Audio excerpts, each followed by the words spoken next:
Și hai să vă spun un mic mare secret aici. Gândiți-vă la ceva foarte tare. US 30 este în consolidare.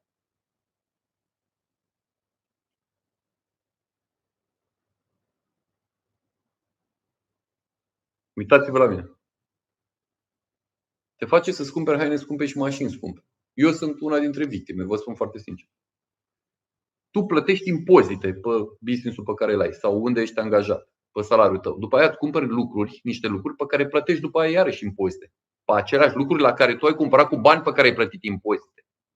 Și cu cât lucrul respectiv este mai scump, cu atât va fi mai scump de operat.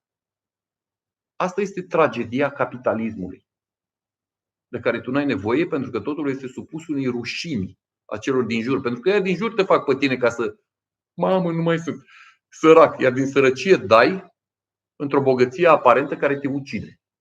Pentru că vei plăti taxe la lucrurile pe care tu le cumperi. Și de fapt n-ai avut niciodată nevoie de ele. Tu ai nevoie de atât.